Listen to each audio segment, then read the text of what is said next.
Provide accurate commentary. We hold no responsibility on how you use the information we provide. Get medical training.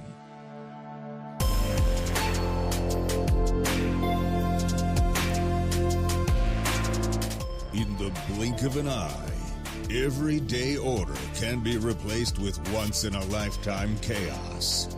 Be prepared.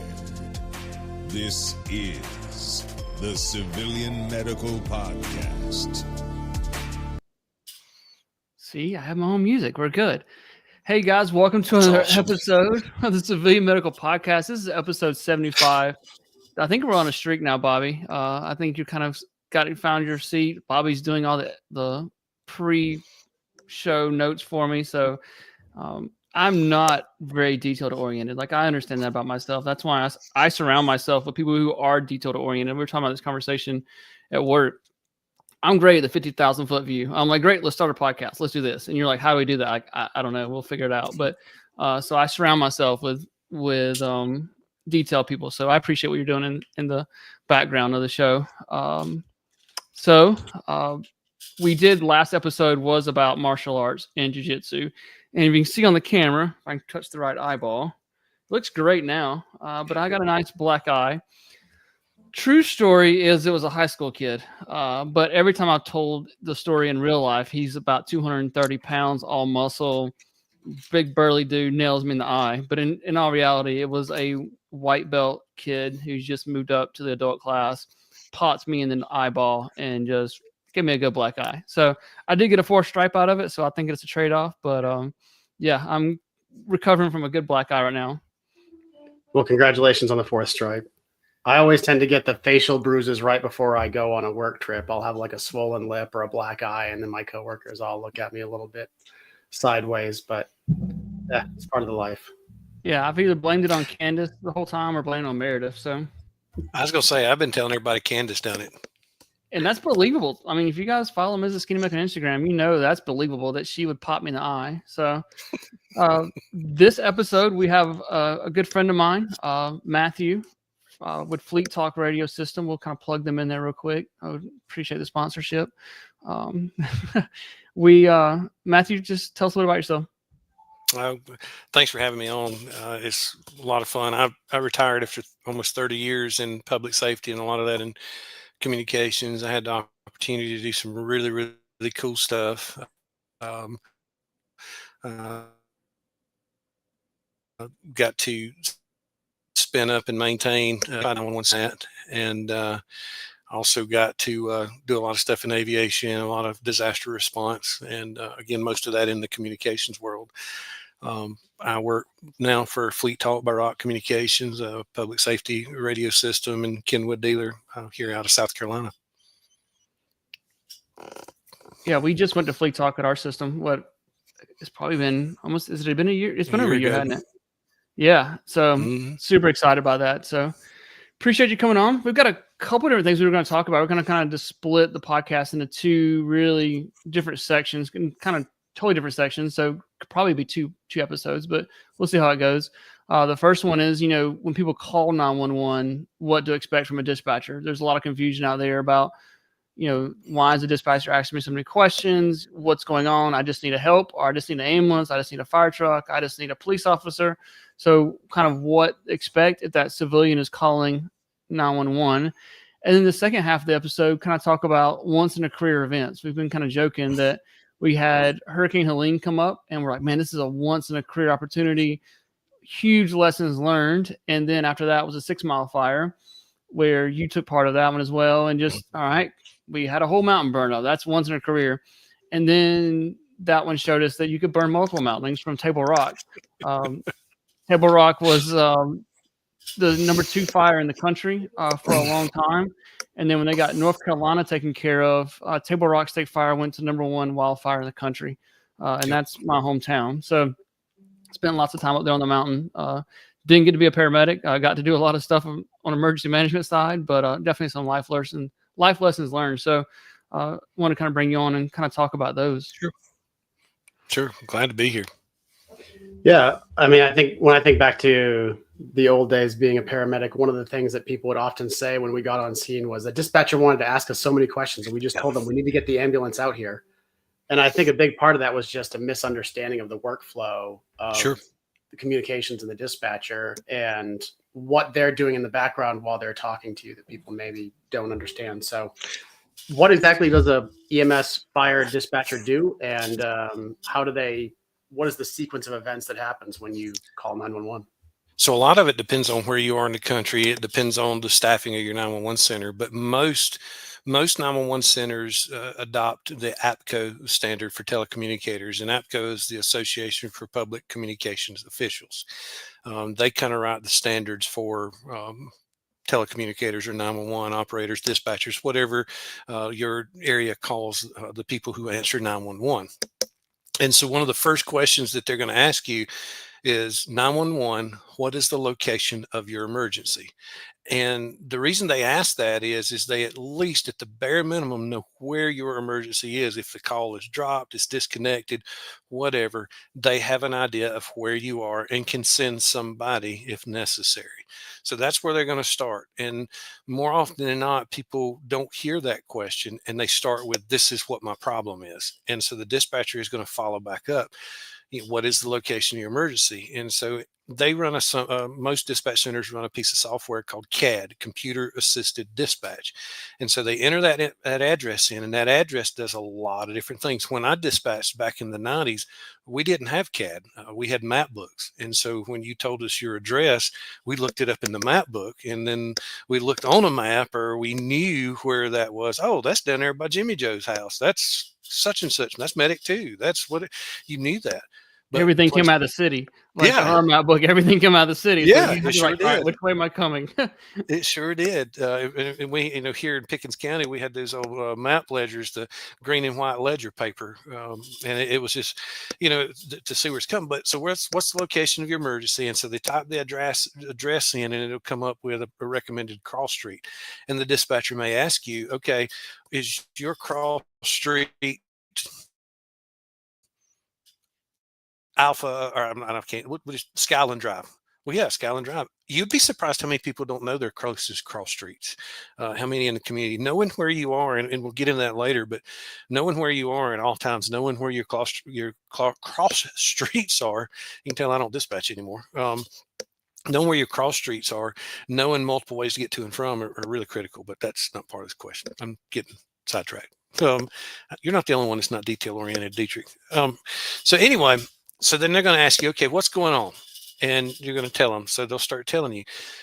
Anybody that does EMD, emergency medical dispatch, are going to start asking some questions. And those questions are relevant to determine how to help you, the caller, whether that is to talk you through CPR instructions. The official term that's used for that is pre-arrival instructions. And in the medical world, so imagine you're on an ambulance, you're at the station, you're in the house, it's going to take you some time to get spun up and get in the truck moving. Meanwhile, that 911 dispatcher, telecommunicator, whatever, they're giving that caller those pre-arrival instructions, whether it's CPR instructions, whether it's stroke, whether it's stopping a bleeding, applying a tourniquet, whatever the case may be, they're working on that. And there's two major EMD protocols. There's ProQA, and then it used to be called APCO Meds, but I don't know what it's called now. I think it's something different. But those are the call guides that go through and are best practices based on the standard of care across the nation. Some are customized based on your standing orders in your jurisdiction. Your physician may want it done a little bit different, and some allow that customization. But those questions are what confuse a lot of people, because in the caller's mind, things are really, really, really moving slow. Time slows down when you're in a traumatic experience. And so the caller is thinking, why are you not just sending me an ambulance? Why are you not just sending me a fire truck? Well, they may very well be, because when they ask you that address and they entered it in CAD, it gave those recommended units. Their partner may be dispatching that call already. If you're in a larger telecommunications center that has automated dispatch, the minute they give the address, they validate the address and assign an event code, it's dispatched. All the while you're still asking those questions. So those questions are really, really important to start that care cycle. Yeah, I've heard that when we've done call reviews on my side, like we'll go to fatality reviews, things like that. You'll hear one dispatcher still asking questions, and then in the background you hear medic 2, station 5, blah blah. They're dispatching the call, and they're still on the line. And so I think a lot of times now on calls that they don't realize that they're like, I just need someone now. Like they're panicking. This is the worst day of their life, probably. I mean, we have those frequent flyers like that, but this is the worst day of someone's life. So, like you said, time slows down. And they want there as quickly as possible. But like if you listen and you can hear the dispatcher is dispatching on the other side, like someone does another, they're still answering questions, and yet we're getting toned out for the emergency at that time. Absolutely. And, you know, what a lot of people don't realize, and sometimes we in the first responder community take for granted, a 911 dispatcher is your first responder. You know, when your catchphrase is, you never know when you might be the first responder. Every time they answer the phone, they are the first responder. And they're the ones that's given those first instructions to life safety. Mm-hmm. In these days, what are some of the pre-arrival instructions you give? You mentioned dispatcher assisted CPR, coaching the person through doing CPR. Are there any other things that you would say are pretty commonly done now for dispatchers to coach people through?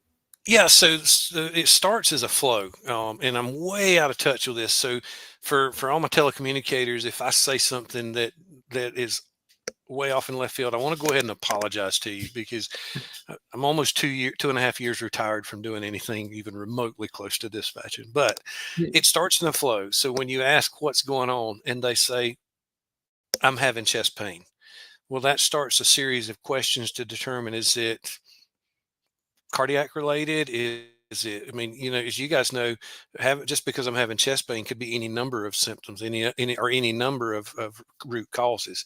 So it starts that flow questions, and they're yes, no questions. Are you having difficulty breathing? Yes or no?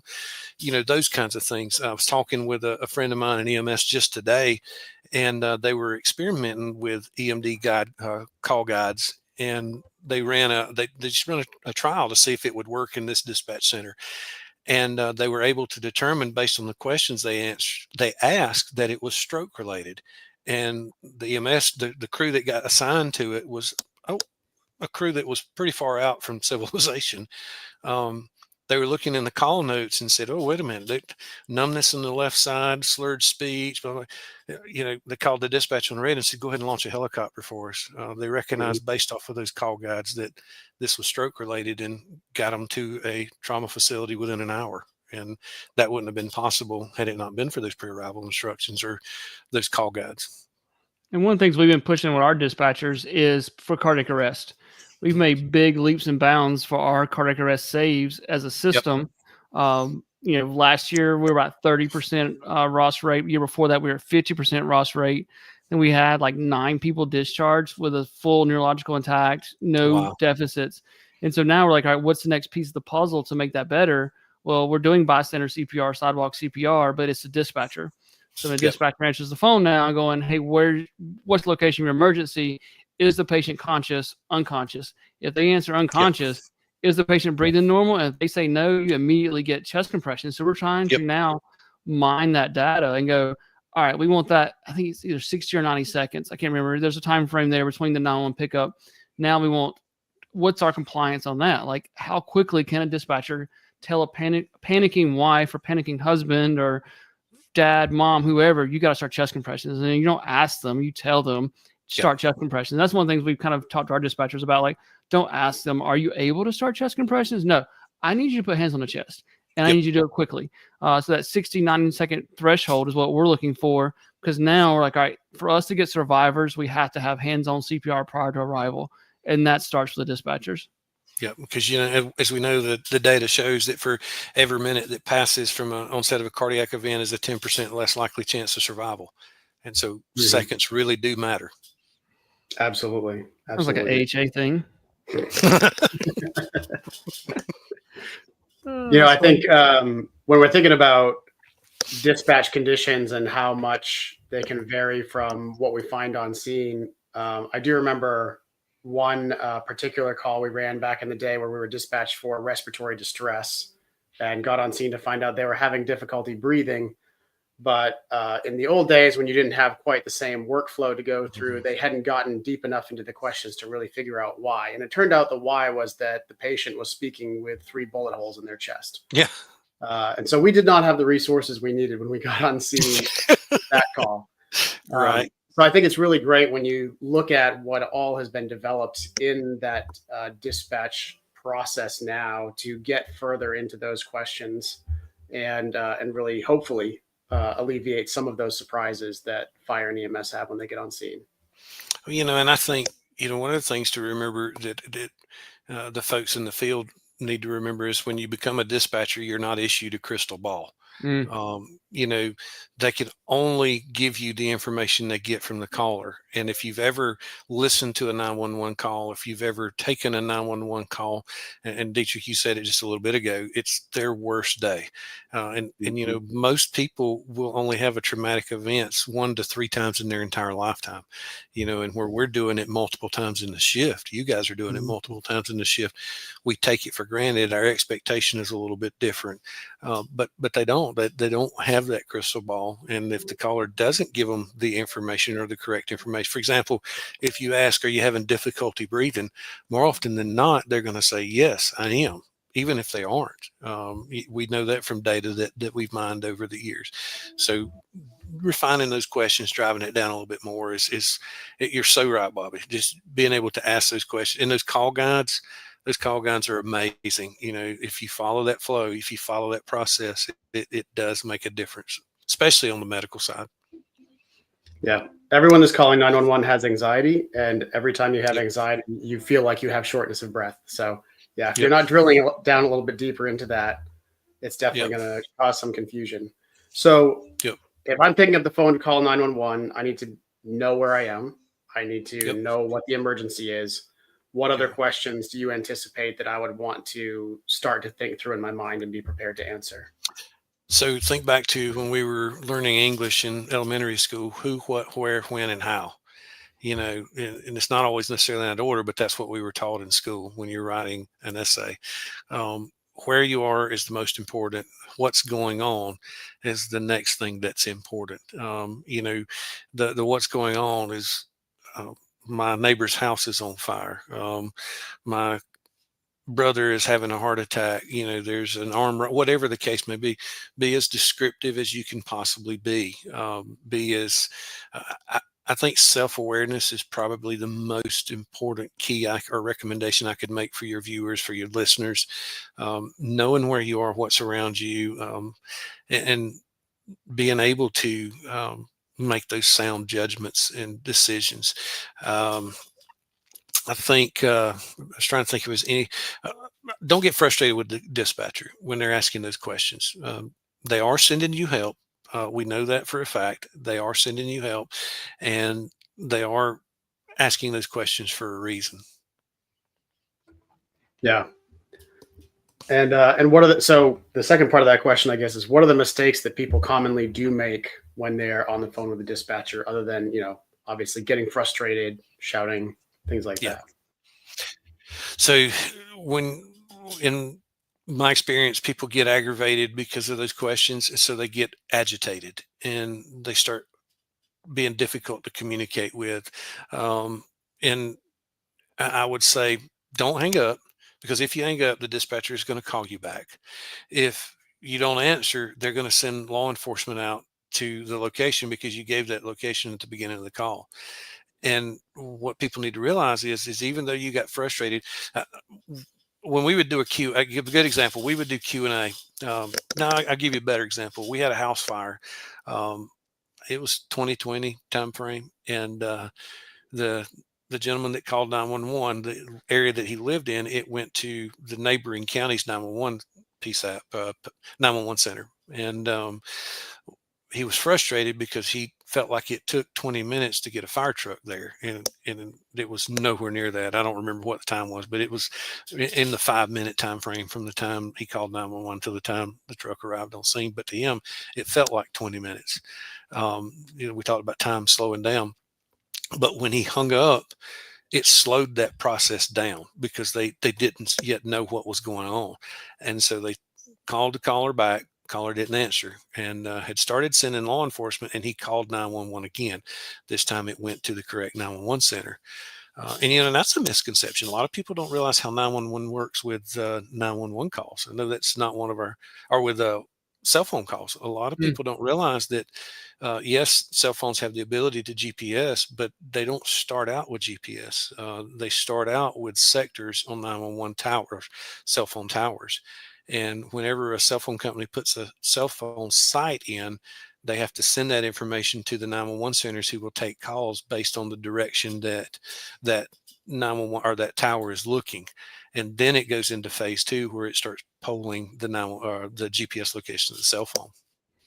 I know I'm chasing rabbits, but I'm just trying to think of the things that are cool. I think it's pretty cool. You can text dispatch now. Like, they can send you a link in a lot of places and like send us a picture of what you're seeing, especially like for lost, injured hikers, things like that. You can send a picture going, I'm at this rock formation, and they'll send a picture in. And a lot of our guys are so familiar with the area. They're like, oh, I know exactly where that hiker's at. I know where that's at. Yeah. I know that. I can go get them. And so that's some pretty cool technology that I've seen recently. I would say don't hang up. Good. Yes. I would say don't hang up. Of all the frustrations of all the things that callers could do, don't hang up. Even if it's, if at all possible, if it's not safe, put the phone in your pocket, lay the phone down, whatever, because if the dispatcher hears stuff going on in the background, they're not going to disconnect. They're going to listen, because they're going to think, okay, something's up here. Don't hang up. Hanging up only slows the response down. And all this can be recorded, or it is recorded. So it is recorded. It is recorded, so it can be played back in court cases to defend you, to prosecute you, everything. So understand that, like, it's being recorded. So if you can't, like Matthew said, if you can't physically talk, just start talking out loud or saying stuff, and the dispatcher's going to hear that kind of stuff and be able to record it. And they're going to relay that information to the responding entities, whomever that might be.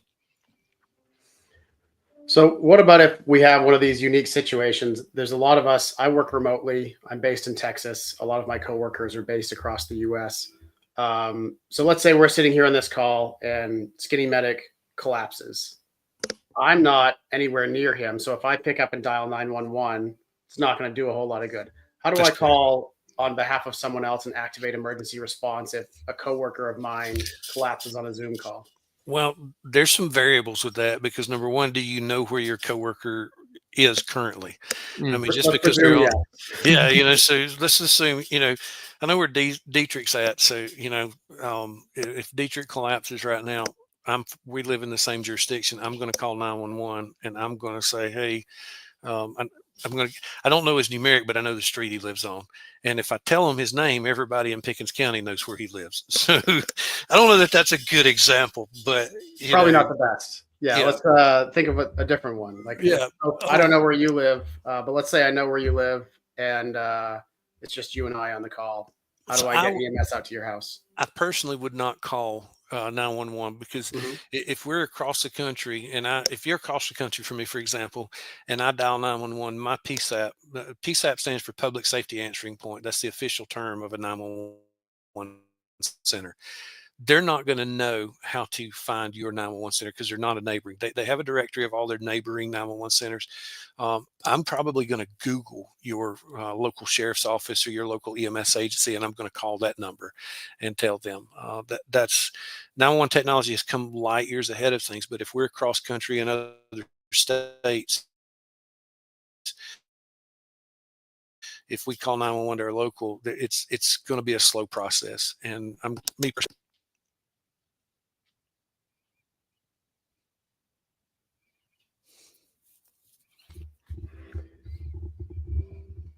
What other challenges would you foresee someone calling if English is not their first language? That is always a challenge, and most 911 centers have something that's commonly called language line. So if they answer 911, what's the location of your emergency? if they can't understand the language, they're going to try really, really quick to connect you with one of those language line services that would provide that translation service for you. And that's so critical. It slows down. A lot of 911 centers are even offering pay incentives to bilingual speaking call takers, so that there's a benefit to that. And depending on the jurisdiction you have, I think it's important for us to understand the demographics of our community. And, do we need to be focusing more on a Hispanic population? Do we need to be speaking, is it an Asian population? What is the case there? We need to be thinking forward to that. But most 911 centers do have those translation services. That's pretty interesting. The place in Dallas where my office used to be, that zip code had 42 languages spoken in the home. So I can only imagine how complicated it had to be for Dallas Fire EMS dispatch to have a language line available and be able to figure out what language they were having people call in from. We had where I worked, we had an officer that English was his second language. He was from Puerto Rico, and I won't call his name, but he's a super guy. And we were struggling communicating with a Spanish speaking individual, and I called him and put him on speakerphone. And I mean, it was instant, but we had that relationship there. There's a lot of things like that. Knowing, while your 911 center has the language line, a lot of your healthcare facilities have translation services as well that are pretty deep in different varying languages and dialects.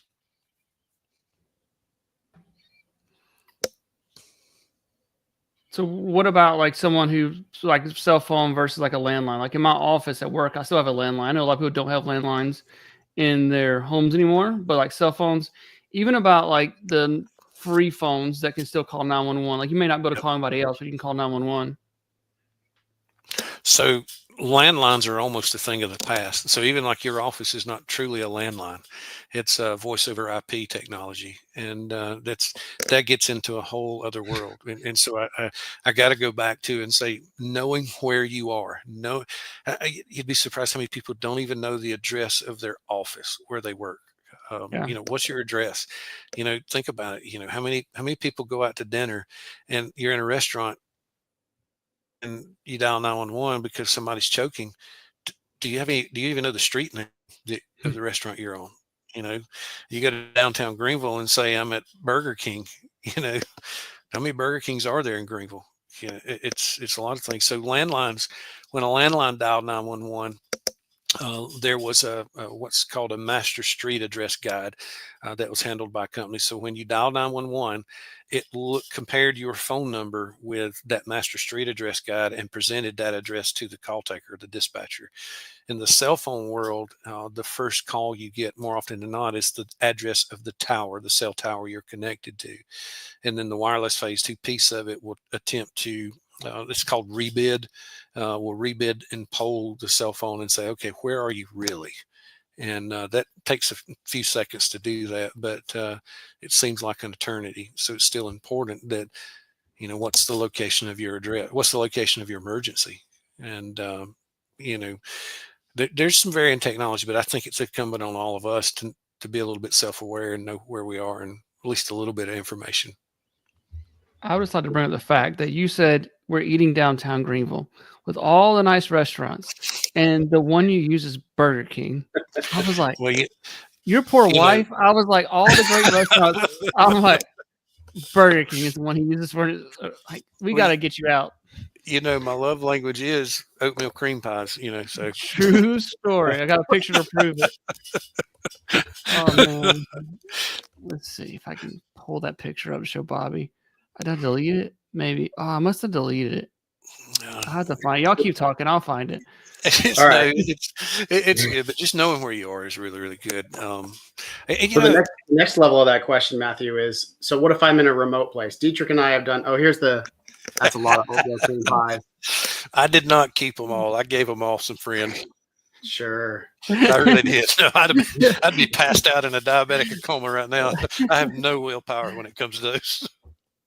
So Dietrich and I, we used to hike Table Rock a lot back in the day when I still lived in the Carolinas. We've done some wilderness adventure races together and some wilderness medicine stuff. So we're out in the remote setting, we're hiking, hunting, bird watching, whatever.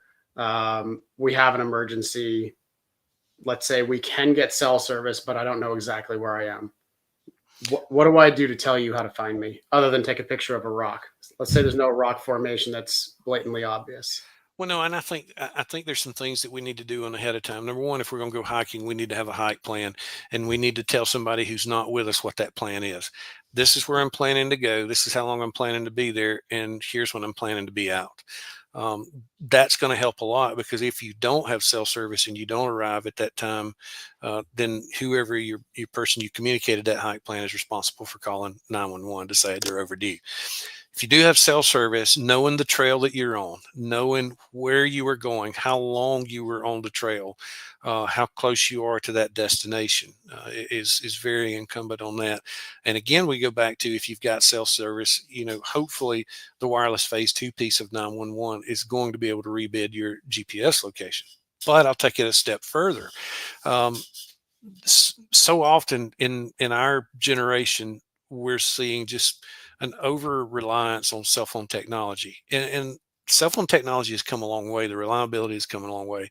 And Dietrich and I have talked about this on several occasions. I've taught disaster communications for probably the last 15 to 20 years. And I've always talked about cell service being unreliable, or you shouldn't depend solely on cell service in a disaster. And when Hurricane Helene hit, and we'll get onto that and get into that in a little bit, but when it hit, I was surprised at how quickly the cell services went down in our area. That really surprised me, in even expecting it. So having that PACE plan for your communications plan, your primary, your alternate, your contingent, your emergency, having radio, are you a ham radio or amateur radio licensed individual? Do you know where those repeaters are? Do you have GMRS?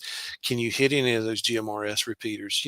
Having some of those plans is critical. And again, knowing where you are. You may not know exactly where you are by the stump or by the rock or by the tree, but knowing the trail you on, knowing where you were going, where you started from, will really help things out a whole lot. Yeah, that's really helpful. And I definitely don't feel like we were always prepared when we went hiking before, but fortunately nothing ever went wrong. We were young and stupid. So last question, and then I think we can jump over to your 3 once in a career events of the last year. I have kids, and I've talked to them about, our address, know what to expect when you call 911. What would be the thing that you would tell other people? This is what you need to teach your kids about calling 911 and talking to a dispatcher in an emergency. Don't be afraid. So many times, and I think, I think sometimes based on what they're learning in school during fire prevention week, during, I assume they still teach segments on home safety in elementary school. Don't be afraid to call 911. And if you don't have all the answers, it's okay. Speak plainly. If you have questions, ask the dispatcher those questions. If you don't understand something, say, I don't understand. 911 operators are taught to, they're given training on how to interact with children. And sometimes children, depending on the age, don't always understand the question they're asked. What is the location of your emergency? Well, I'm at grandma's house. Well, where is grandma's house? So educating our kids to know what information to need, knowing your address, knowing your home phone number, mom and dad's cell phone number, that sort of thing is very, very critical. I think it's equally important to talk to them about not playing with 911. 911, you see it on cartoons, you see it on movies and TVs, kids are calling 911. We see swatting all the time. We need them to understand the importance of when it's okay to call 911, when it's not. And I think there are adults that need to understand that too. 911 centers are inundated. A great example we hear a lot is somebody will call 911. Hey, I see a car that's off the side of the road. I don't know if it's broke down or if it's a wreck or what, but I just wanted somebody to know about it. Well, did you stop? Well, no, I didn't stop. And, sometimes this day and time it's not safe, but, make sure that when you're calling 911, it's an emergency. 911 is an emergency line, not I got questions. Several years ago, we had an earthquake that was centered not far from here, and people got scared and started calling 911. Well, do you have an emergency? Well, no, everything's okay. Well, what are you calling 911 for? Kind of thing. But and like you said too, that there's only, I think you can probably speak better than me, but like there's 6 lines that come into our main center. So when the 6th person calls 911, then the 7th person rolls over to a smaller PSAP. So you can max out 911 by the amount of callers coming in. And I don't want to get into the specifics of limitations and capabilities of 911 systems, but I will say that there's a limitation on people. Yeah. In any 911 center, if you had unlimited phone lines, you still only have a certain number of people that can handle those 911 calls at any given time. True. That's good.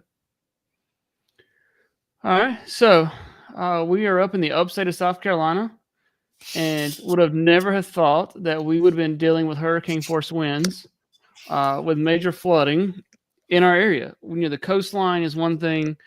They deal with it a lot. They're used to evacuating homes, nursing homes, hospitals. They're used to mobilizations of fire departments and EMS services to get that stuff accomplished. But we were not used to that. And I remember sitting in the National Weather Service's pre-briefing, and they were using like catastrophic, historical. There were some big terms being thrown around. And so we were trying to get prepared as possible and for Hurricane Helene. And it was a once in a career event, hopefully. We'll see this hurricane season. But just the amount of resources that we used, that was kind of my first event on the admin side of things, where I really didn't really get to be a paramedic. Like before, during emergencies, I was in a QRV, I was on an ambulance, I was in a fire truck, like I was a paramedic. And this was kind of the first one I got to be like in the EOC and see the backside of what goes on during a disaster. Most people, and I would argue that a lot of street level professionals don't understand what actually goes on behind the scenes in a large incident. The EOC is the Emergency Operations Center. And here in South Carolina, every county is required by law to have an emergency manager, and every county has an Emergency Operations Center. And basically what that Emergency Operations Center is designed to do is my late friend Ike Brissy, he called emergency management. He would often say, emergency management is nothing more than a broker of resources. Mm-hmm. And you think about it, for paramedics, you speak paramedic, you speak EMS. You may not speak fire, you may not speak law. You might, but you don't. It's 3 separate languages.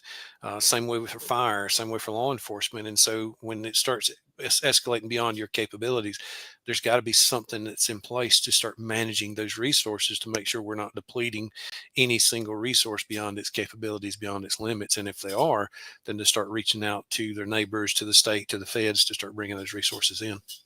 Yeah. And one of the things I learned through the event was during like a small event, we're going to feed the crews. Like I'm always worried about food. That's just who I am. I'm like, man, I'm hungry. Like I want to eat. What are we doing about food? And so we called the local pizza joint. We called local hot dog joint. And we're like, hey, I need 100 hot dogs. I need 17 pizzas. And it's done. Here's a credit card. Send me a PO. Great deal. Have a nice day. But when a hurricane comes through and no one has power, you have probably 100% power outages in the county. No one's got power. No one's got, where does the food come from? And you got crews that are hungry. You got EMS stations without power, fire departments without power. People probably weren't as prepared for 72 hours with the crews. They kind of come in, they weren't quite ready to be self-sufficient. So you got to feed them. And so that was one of the big things. We're like, oh crap, like we're going to get warm food at. And so to be able to have those relationships with food trucks and small vendors that have generators and to be able to start making those phone calls is a big deal. While the crews are running back-to-back 911 calls, you're on the phone trying to get them food. So you're going to have them lunch, have them dinner, and trying to put them on the line to get power back to their station. So to me, I think food was a big was an issue that kind of had to come into play here. No, and I think that's a very good point. Saturday after the storm hit, that afternoon it started slowing down for me, and I had to take some equipment up to the EOC for a heart mission. So I got my middle son and my daughter there to ride with me, and you know what? Everybody's stressed, everybody's worried because it was a traumatic event for our area. Now, nowhere near as traumatic as Western North Carolina, but it still was traumatic for us. And we went to a restaurant, and the restaurant couldn't take card payment; they were cash only. And so my son is like, "Well, you got cash, don't you?" And I said, "Yeah, I got cash, but let's not use it if we don't have to. Let's go see if we can find somewhere that's got a card." And of course, we did. Pizza Inn in Pickens it was packed. Good grief, it was packed. But that's about like that pizza that you had down there when we come off of Table Rock at night. That was the best pizza ever. Great cold pizza, but it was so good. Yeah. But that was my high command. Yeah, that's right. He was in command. But that's a good point. The resources that we take for granted, and I'll give you another good point. That afternoon, you and I did that mission in a neighboring county, and got time to eat. And you broke out a pack of crackers and a bottle of water, and I had oatmeals. And Dietrich's like, "Where did you get that?" And I'm like, "I'm hungry, man. We're gonna eat. You want some?" "No, I don't want any. I just eat my crackers." No, I wasn't gonna give you the satisfaction you got. Thank you. Yeah, lesson learned. Like you learn something by fire. Yep. Sometimes you learn the easy way, sometimes the hard way. So now I learned the hard way. So, but I guarantee you, the crews that were in the stations, if they did not come prepared for that event, will never come to a station for even the remote possibility to lose power without sustainable food and capabilities. But it's a challenge. How do you feed that number of people?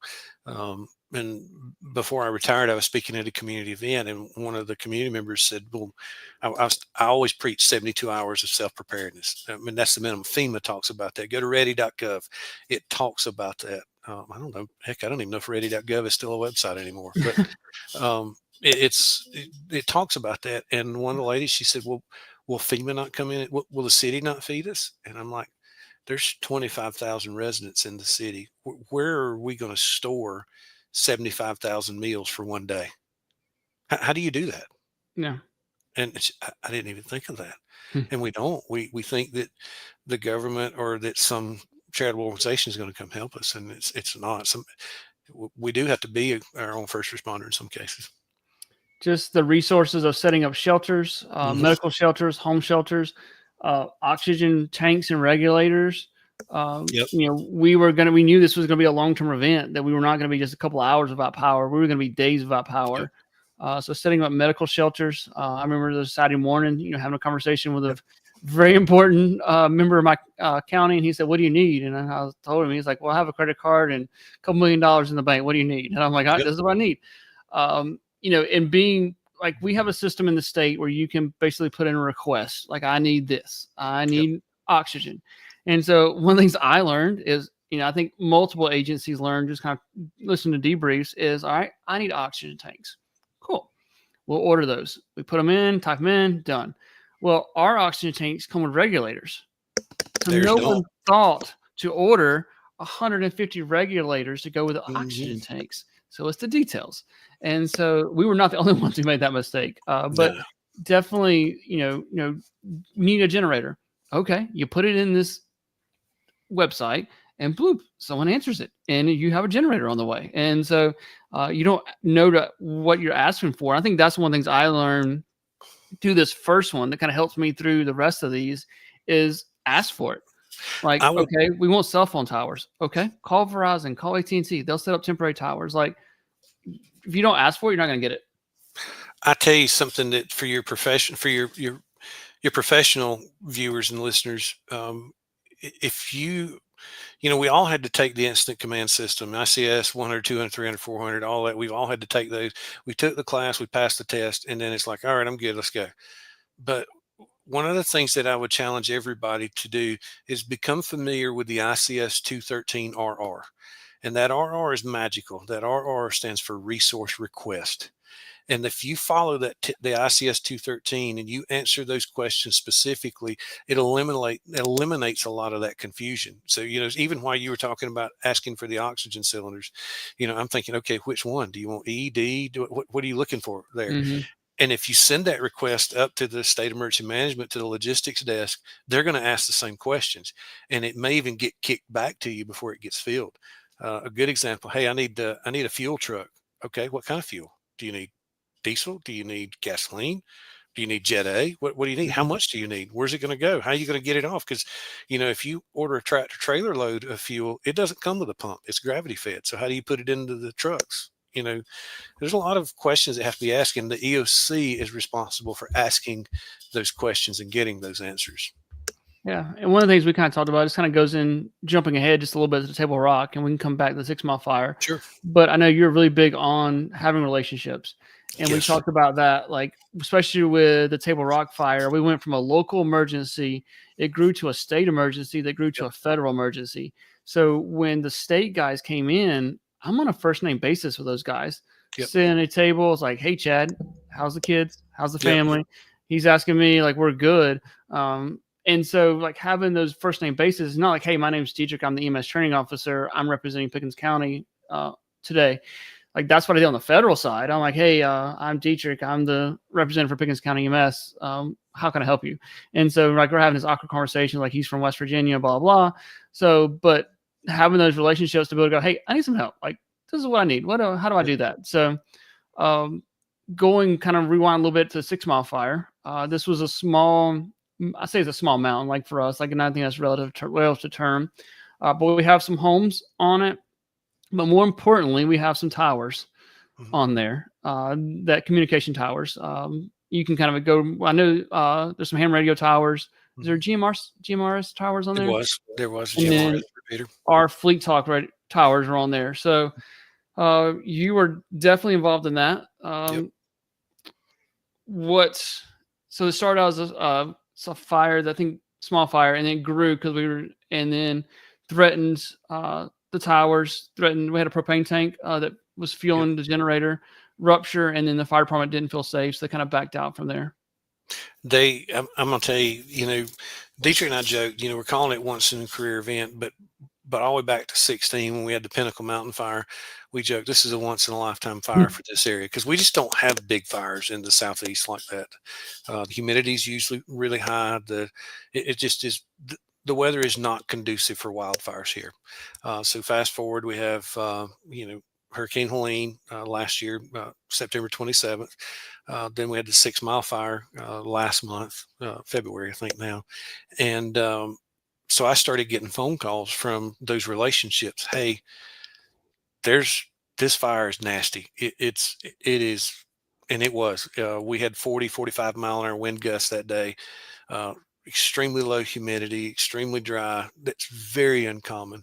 The fire started at the base of the mountain, and it run the south face of the mountain like a flamethrower. I've never seen a fire like that in the upstate of South Carolina. I've seen it in other places, but it consumed every bit of the fuel on the ground, leaves, pine needles. When it ran that mountain, it was nothing but charred dirt. I heard it described today as it looked like Mars on the ground after the fire was done. So even if the fire department could have been up on the top, it would not have been safe for them to be there with that amount of fire, that amount of heat running that there's no way that you would have put anybody in the path of that. And it damaged every piece of communications equipment up there. It melted fiber optic cables. It melted coax lines. It destroyed shelters. It destroyed equipment. Every piece of it was gone. Cell sites were affected. All of the cell phone sites that were up there were offline. Most of it was because of backhaul. Some was because of fire. And so your ham radio, your GMRS, your public safety system, that one particular site were destroyed by the fire. And this happened in a matter of 30 to 45 minutes from the time the fire started. And it moved fast. It really, really moved fast. The fact that it didn't spot miles away was that it was just a miracle. The firefighters that came from 6 Mile Pickens County Forestry, they did a heck of a job. And if you could go up to the mountain and see the tractor lines that the dozer operators cut in, that them are some manly men that are running those tractors. We'll just say that. Definitely. I think it's interesting the fact that our system had built in multiple redundancies on the towers. So when we did lose 6 Mile Mountain Tower, we were still able to communicate as EMS because it was picking up other towers and kind of picked up from there where we weren't relying just on one tower. I did a face-to-face with one of the firefighters up there. All the alarm indications said we were offline, but what I didn't know at the time, was it a complete and total loss, or did we lose our microwave backhaul? What was it? And we did a face-to-face, and he said, everything's gone up there. And I said, well, your 6 Mile site's gone too. And he looked at his freight and he goes, but it's still working. I'm like, I know, ain't it cool? And so, of course, we as a company, we put it in high gear, and the fire took the site offline at 4:42 that Saturday afternoon. And by lunchtime the following Monday, we were back up and operational 100% on that site. That's awesome. And then we have another small fire. Table Rock starts. I remember I was doing jiu-jitsu, and our emergency services director came by the gym running code 3 with lights and sirens, and he does not run lights and sirens. And I remember grappling, and I was like, oh, that can't be good. I'm missing something. And I was like, dang it. So I went and checked my phone. Sure enough, we had a fire that was starting. We were actually looking for a missing person. The sheriff's office was looking for a missing person, and they were up on the mountain when the fire started. And talking to those officers, the fire just was growing very quickly, and they almost felt like they didn't get off the mountain in time. Luckily, they were off. No one was injured. But now we have a large fire, and like we could see it from my house. Like I posted pictures on my Instagram where you could see it. And it was pretty cool because you could see it growing. I mean, say cool, but that's bad. But we could see it growing from the house. Like you see the fire line growing across. And I remember I was like, I guess it was Saturday night or Sunday night. I was eating dinner with my parents. My parents said, how bad do you think this is going to be? And I was like, it's going to be another Pinnacle Mountain. Like I knew it from that night. Like I was like, this is going to be another Pinnacle Mountain. This is going to be another historical fire. And so our fire guys did, the best they could. But then they've spent weeks looking for this missing hiker, a week or so, looking for a missing hiker. We've already had another missing hiker prior to this. It's actually a physician that I knew. And then, so we've had multiple events, and we actually had a conversation of, how much more resources can we put on this, because we know the next event is coming. And so then Table Rock gets started. Our guys are taxed. They're already running their normal shift. They're coming in, their bandwidth is full. So we're able to do a firefighter mobilization and bring in firefighters all across the state. And that was pretty cool to see the amount of resources that the state fire could bring, their mobile command center, their resources, their organization, because now we went from, and I'm just guessing numbers, 40 to 50 firefighters to 100 firefighters, 150 firefighters for the state. Ended up with something like 800 firefighters-ish. To see the organization of that come through was interesting. Like, how do you have accountability and keeping track of everybody? You have resources come from lower part of the state, different counties, and then it takes over, and it's a federal thing now at this point, and kind of grows to that level. And now, because we've taxed the state out, now the lower part of the state had some wildfires. Those guys are busy, and now we're at a federal level. And one of the things I remember talking to Candace about was, so talking to forestry, they said we had trees in large diameter that were burned, but only like 2 or 3 inches of the tree burned because they just weren't dried out enough from Hurricane Helene. So now you have charcoal on the ground. He's like, you're going to have another wildfire, and it's going to burn again. And so talking to forestry, I was like, okay, so maybe this fall we have another large fire again. Why not order stuff, buy stuff now that's reimbursable by the federal government, state government, that we're going to need this fall? And so you want to be physically responsible with taxpayers' money, but also if I can take the burden off of my local taxpayers, is go, all right. And it's something simple as a rake. And like, I'm not a rake expert. You probably know more when I'm talking about, Matthew, but like we have a certain type of rake that we're using for wildfires. Well, the federal team brought in a fancy rake that does this. And I was like, why not order the fancy rakes? Like, if we know we're going to need them, now's the time. Like, let's order the fancy rigs. And so, and the other thing is, you know, you guys being there for communications, is if we needed something, it was there. Or like, hey, I want to talk to that guy. And you're like, okay, here's a radio. You can talk to that guy. I remember I traded some beef jerky for an airband radio. So I had a pack of beef jerky, and I went up to our comms guys and said, I want to listen to the aircraft as they fly over. I want to listen to that. Just being nosy. Like, I don't have anything. It's not my department. Nothing. I just want to listen. And one of the guys was like, I can make that happen. I was like, I got a pack of beef jerky. And he was like, I'll be right back. He walks up to a truck, gets his airband radio, says, you're on this frequency. Boom. I hand him a pack of beef jerky. And now I'm listening to all the aircraft come over, and done. All about relationships and beef jerky. You know, you've heard me make that pitch in both civilian disaster communications and public safety. I say this all the time. When you're in a disaster, money won't get you anything, but snacks and coffee will get you anything you want. But you know, going back to the Table Rock fire and the relationships pieces of it, you know, if you're in a jurisdiction, whether you're in a rural or you're in a suburban or an urban environment, and you're meeting your counterparts for the first time on these major disasters, you're too late. You should have been making these relationships years ago. If you're pissed off at the fire department or the sheriff's office or the PD, and y'all are feuding against each other, shame on you. I don't care whose fault it is. Shame on you. There are very few things you can't solve over the dinner table. And, Definitely. you know, start having those conversations. You know, I think back to the early days of COVID. We sat around your kitchen table numerous times trying to work out some things. And, you know, there's just, the possibilities are endless there, but you've got to start with those relationships to have those capabilities.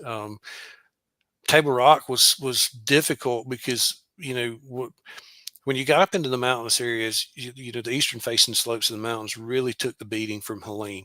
And that's where most of the blowdown was, the trees that had fallen. So even cutting tractor dozer lines in, the tractor lines were difficult because of all the blowdown.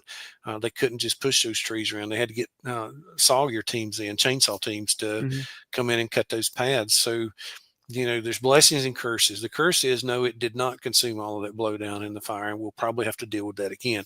The blessing of it is, because they have been able to cut those fire lines in, the response should be a little faster to get in and get those lines in and get some suppression resources on a fire faster as compared to where we were a few weeks ago. A lot of people don't realize, but that you guys both know that there's no easy way to get to the top of Table Rock.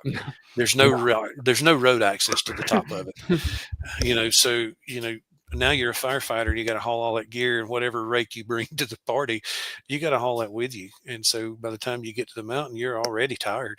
And, you know, fortunately, you know, with the work they've done on this fire, hopefully it should make that job a little easier going forward. That was funny. You're talking about relationships. I was sitting there, and it was kind of funny at the time, but a bunch of us sitting around. We're just sitting on the gravel floor, like gravel pad, like all this stuff's going around. The sheriff just sitting beside me. I have a good relationship with him.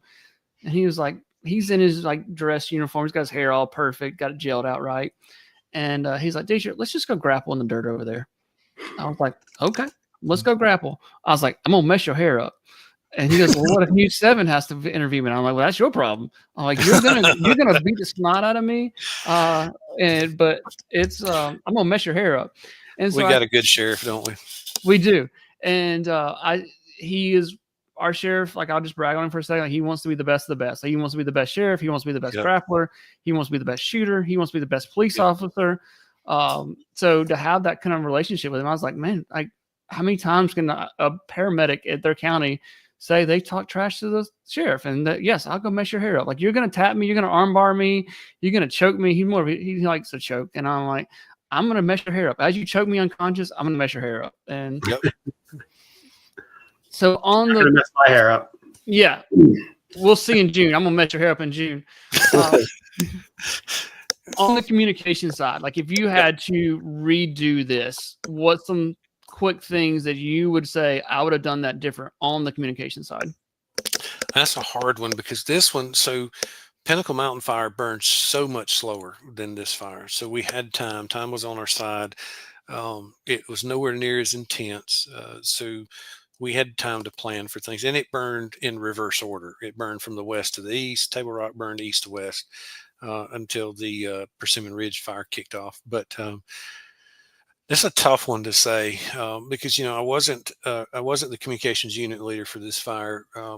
And I guess if anything, I was closer to a communications technician for the fire. I don't know. I don't know what I would say that I could do differently. I think if anything, I probably would have tried to encourage others to anticipate faster. To put in perspective, Pinnacle Mountain burned 10,600 acres in 32 days. The Table Rock Complex fire burned that same amount in roughly 6 days.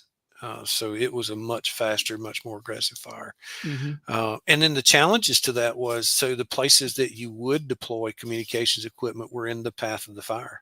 Mm-hmm. You're still dealing with extreme thermal, extreme updrafts that would have been difficult at best to put equipment up on those mountaintops. And then how do you get it there?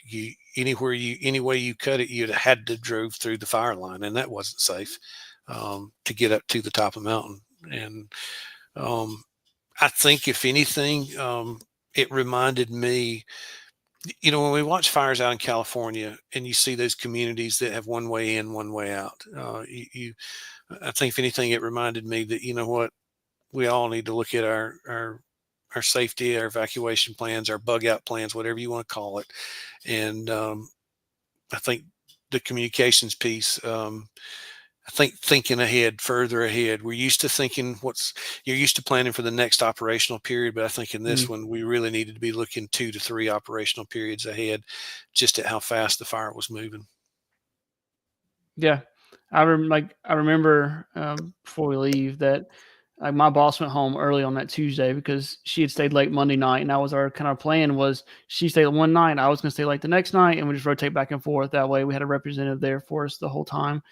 And one of the forester guys comes in, and he's like slow talking, got that drag, just real country bumpkin, as much as I can describe that.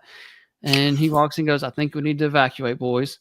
And I was like, we kind of looked at each other, like all of us are like looking around. He was like, "I think we need to evacuate." And he drew a line on the map. And one of the emergency management directors was like, "That's 600 homes." He's like, "Seems about right." And so I called my boss. I was like, "You got to come back. Went from just a normal day to, oh my gosh, we're evacuating so many homes." So having a bug out plan, having the ability just to snatch important documents, like that's a whole nother podcast. But yeah, Dietrich, I think one thing I saw in this fire that I've not seen before is the intensity that the community and the social media community just demanding information. I need to know right now. And that really drove a lot of misinformation. And I hate using that term.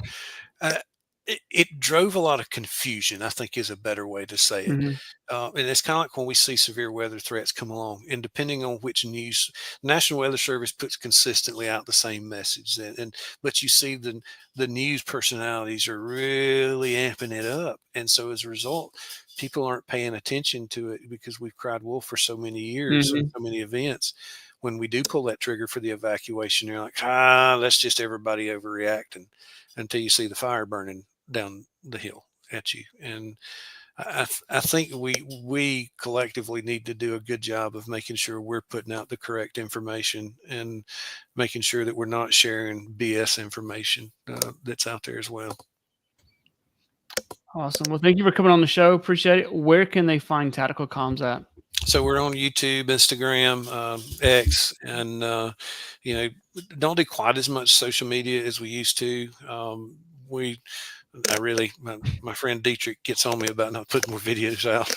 Yeah, it's almost like you have a camera, you have DJI mics, you got a list of videos you should be doing. Yeah, I got a whole bunch of stuff. But we're all over that. Hopefully we can talk Jan and them into doing Heritage Life Skills again. That was always a fun event. Awesome. Do you have anything, Bobby? You want to give 30-second commercial for Fleet Talk by Rock and tell us what y'all are all about? Absolutely. I'd love to. So 45 seconds if you really want it. Yeah, 40. Well, I'm really proud to work for these guys because, just like, we've talked about, you guys are type A people who you like being the best of the best. And that's one thing I enjoy about working for Fleet Talk is our slogan is whatever it takes. And so we do public safety radio systems, subscribers, anything from P25 to NextEdge to DMR. We run the world's largest NextEdge trunking system. It is very, very, very fun to do. It's very redundant, very reliable. And if doesn't matter what your need is, if you've got a P25 radio need, if you've got a NextEdge need, you've got a DMR need, we've got something that'll fit that. And good group between our employees. There's over 300 years of public safety service of our small company that are retired or current with some of our part-time current public safety professionals so we understand. And great company is fleettalkbyrock.com. This is their website, and feel free to reach out to me or the website or call the office. Sounds great. Thank you so much, Matthew. Thank y'all for having me on. It's an honor to be here.